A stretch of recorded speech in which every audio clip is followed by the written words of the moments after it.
ንጽጽር እንዴት እንደጀመርኩ ታውቃለህ? ባክስተሪውን አላውቅም። ንጽጽር እንዴት እንደጀመርኩ። ኦኬ፣ ንጽጽሬን እንዴት እንደጀመርኩ ምንም መረጃ ሰምተህ አታውቅም?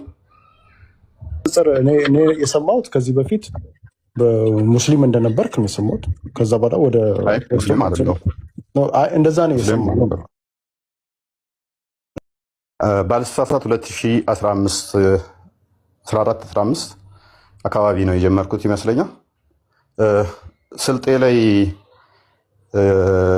የተፈጠረ ረብሽ ታስታውሳለህ? ከዛ በኋላ እንትን ወደ ጎንደር እና ጎጃም ላይ አይ ቲንክ ጎጃም አካባቢ ላይ ብቻ እንደዚህ አይነት ነገሮች ረብሽ ታስታውሳለህ? ኦኬ፣ እዛ አካባቢ ላይ ስልጤ ላይ አማራው መኖር የለበትም መፈናቀል አለበት ተብሎ እንደተሰራ እና ረብሽ ብዙዎች እንደተፈናቀሉ ንብረት እንደወደመ ታስታውሳለህ? ኦኬ፣ የዛን ሰዓት ስለዚህ አልተከታተልክም ማለት ነው። በዋናነት ድምፅ ስሆን ነበረ ንጽጽር የጀመርኩት። ለምን ድምፅ ሆንክ? መተተኞች ናቸው፣ ድግምተኞች ናቸው ከሰሜን የመጡት ተማሪዎቻችን ሰነፍ ሆነውብናል። ስለዚህ ሰነፍ እንድንሆን ያደረገ ተማሪዎቻችን ትምህርት ፌል እያደረጉ ያሉት እየወደቁ ያሉት ልጆቻቸው ጎበዝ የሆኑት አባቶቻቸው መተት እያደረጉብን ነው፣ ጠንቋዮች ናቸው። ስለዚህ ስልጤን ለስልጤ መወገድ አለባቸው ሰሜናውያን በሚለው ላይ ነው ንጽጽር የጀመርኩት። ይሄ ጤናማ አይደለም። ማንኛውም ሰው ኢትዮጵያዊ እስከተባለ የፈለገበት ቦታ ሄዶ መኖር ይችላል። ፐርሰናሊ የኔ እይታ ነው። አንተ ሁሉም ሰው የፈለገበት ቦታ መኖር ይችላል ብለህ ታምናለህ? ኢትዮጵያዊ የፈለገበት ቦታ ሄዶ መኖር አለበት። ኦኬ። ስለዚህ በዛም ወቅት ላይ ስልጤ ላይ አማራው መኖር የለበትም ተብሎ ነበራ ማለት ኦርቶዶክስ ነው ብሎ ነው የሚያስቡ ስልጤዎች። ያ ስለዚህ አማራውንም ኦርቶዶክሱንም በእምነት ብሔሩን የሚጠቀሙት ሃይማኖቱን ለመምታት ነው። ሃይማኖቱን አንዳንዴ የሚጠቅሱት ብሔሩን ለመምታት ነው። ሁለቱንም ኢንተርቼንጅብሊ ይጠቀሙታል። አካሄዱን በደንብ ስለማውቀው ማለት ነው። ስለዚህ ይሄ ጤናማ አይደለም። ማንኛውም ሰው በመሆኑ ኢትዮጵያዊ በመባሉ የትኛውም ክልል ላይም ሆነ የትኛውም ዞን ላይ መኖር መፍቱ ነው የሚል ቪዲዮ ሰራው። ከዛ አይ ድግምተኞች ናቸው፣ መተተኞች ናቸው፣ በዛ ምክንያት እኛ ሰነፍ ሆነናል ትምህርት ላይ እነሱ ጎብዘዋል ሲሉ ይሄ ከድግምት ከመተት ጋር ማያያዝ በራሱ የአይምሮ ውስንነት ነው። ማንበብ ሲሳንህና መመራመር ሲከብድ ስንፍናህን በመተት አላከህ የሰው ንብረት ማውደም፣ የሰው ሕይወት ማጥፋት ጤናማ አይደለም የሚል ተቃውሞ አቀረብኩኝ። ንጽጽርም አልሰራም ነበር፣ የለውበትም ነበር። እንዴት እንዲህ ትላለህ? እመን መተተኛ ናቸው የሚል መጣ። ከዛ ምንድን ነው ብዬ እንደገና በደንብ ቼክ ሳደርግ አይ አባቶቻቸው ካህናቶቹ እጣቢያችሁን ውጪስ ታጠቡና ሜይ ቢ ፕራይቬት ፓርቶችን ማለት ነው የሰውነት ድብቅ ክፍሎችን ትታጠብና እሱን ታጠቡና አምጡ ስንላቸው ውሃውን አልሰጣሉን የሚል አመጡ እንደገና ኤክስኪውዝ። ስለዚህ መተተኛ መሆናቸውን በዚህ ያውቀናል። አባቶ የተሰባስበን ከካህናቶች ምናምን እሱን እጠቡና አምጡ ስንላቸው አልሰጣሉን። ከዛ እዚህ ላይ እንደገና ሪያክሽን ሰራው።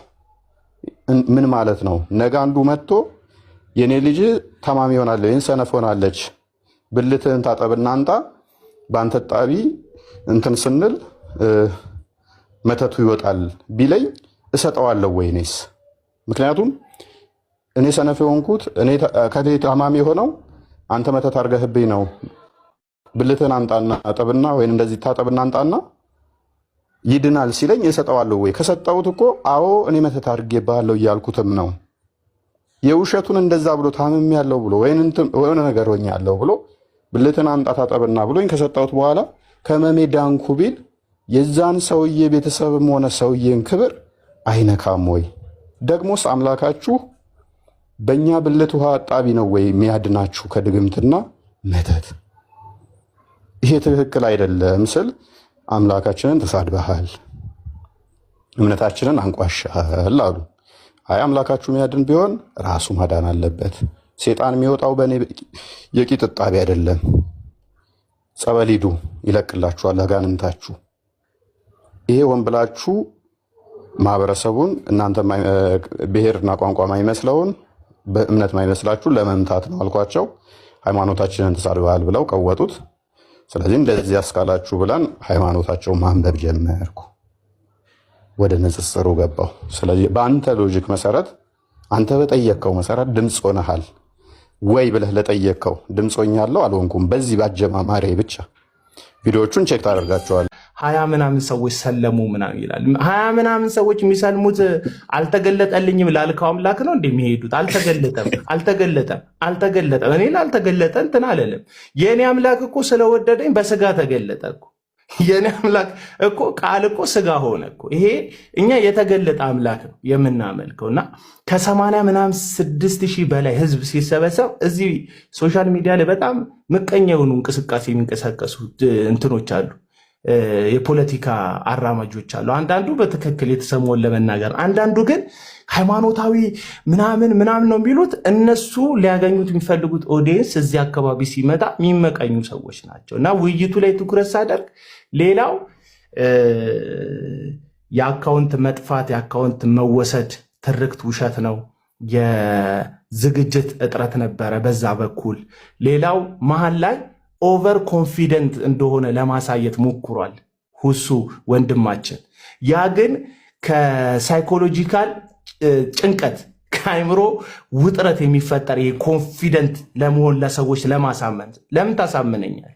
አሁን እፎይ አፍንጫልኝ ብሎ ያሳምነኝም 10 ጊዜ እየነካው እየነፋው እየተነፈሰበት አያሳየኝም አለው። የሚታይ ነው።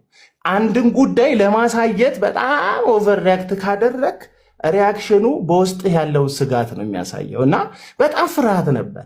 አሁን ሰዎች ካልታዘባችሁት ፍርሃት ነበር።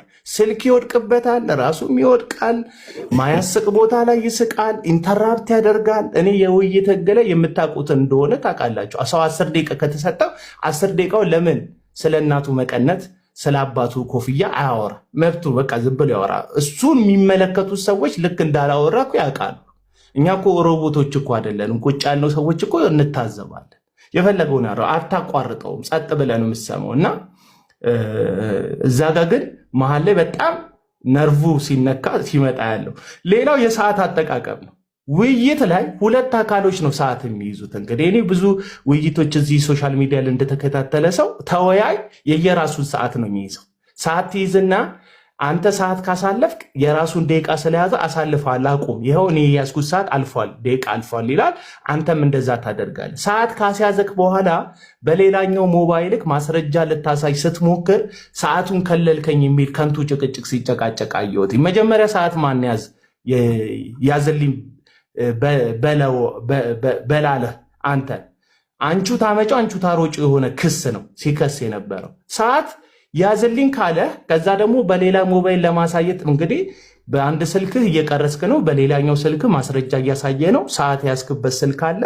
እነዚህ 3 ስልኮች እንግዲህ እንዴት አድርገህ ልትይዘው ትችላለህ? እና የሆነ እንደተከለለ እንደተጎዳ አይነት ነገር አድርጎ ነው ሊያቀርብ የፈለገው። ይሄ በር ዘግቶ ከመጮ ብቻ የሚመጣ ነው። በቃ ኡስታዝ እሱ በር ዘግቶ ሊቅ ይመስላል፣ የባይብል ሊቅ ይመስላል። አይደለም። መጽሐፍ ቅዱስን የሚረዳ ይመስላል። አይደለም።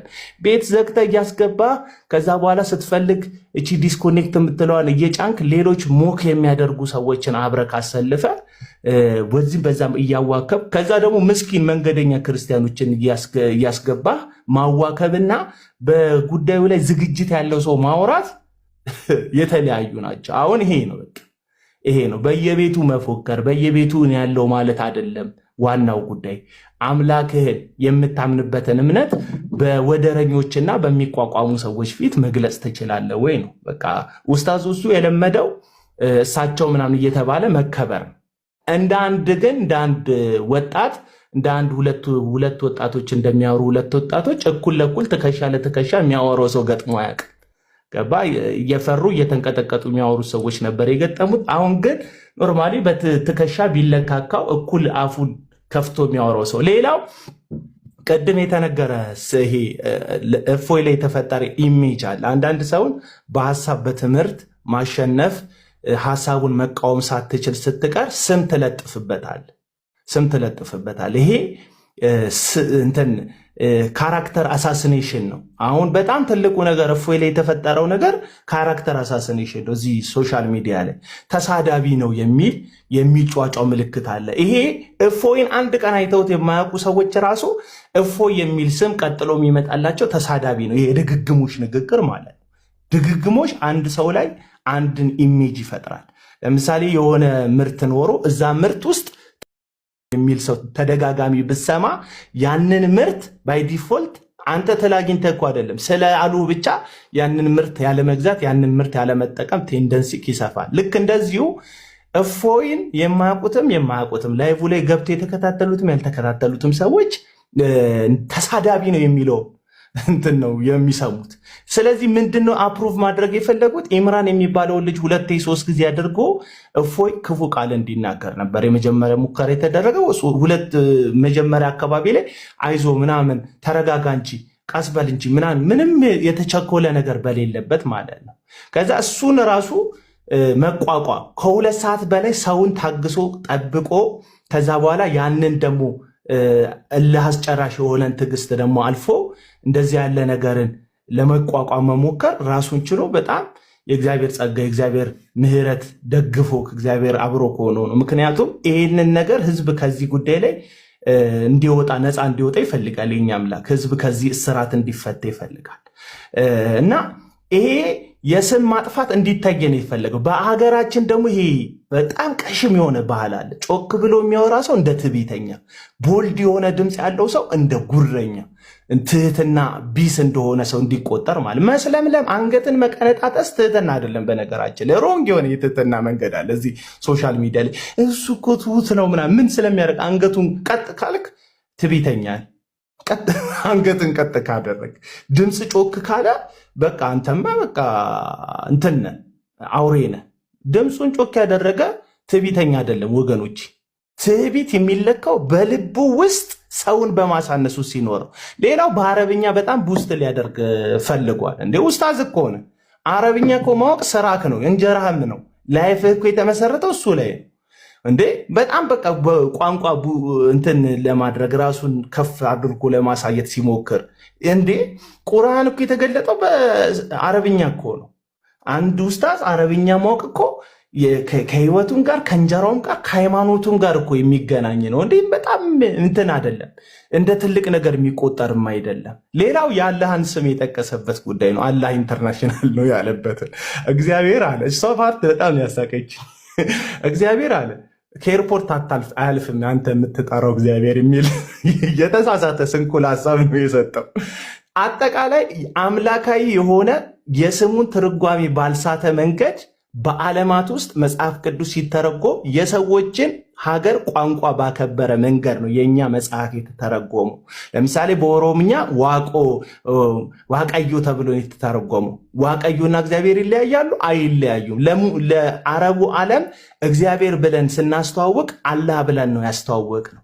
ያ አላህ ግን ቁርአን ላይ የተገለጠው አላህ ሳይሆን በመጽሐፍ ቅዱስ ላይ የተገለጠው መንፈስ የሆነው በሁሉ ቦታ የሚገኝ ሁሉን የሚችል ሁሉን የሚያውቅ ውስንነት የሌለበት ለመኖሩ ጅማሬን ፍጻሜ የሌለው አልፋ ኦሜጋ የሆነው አምላክ ማለት ነው። አላህ በሚል ስም የተጠራው ለሙስሊም ለአረብ ሀገር ሰዎች፣ አረብ ሀገር ክርስቲያኖች አላህ አሉ ማለት ልክ ቁርአን ላይ ያለውን አላህ አሉ ማለት አይደለም። እና እቺን ፓርት በጣም እንትን አስቃኛለች። አላህን ኢንተርናሽናል አድርጎ ልክ ክርስትና እኛ የምንጠራው እግዚአብሔር ሎካል እንደሆነ ከኤርፖርት እንደማይሻገር የሞከረበት ሙከራ ማለት ነው። እና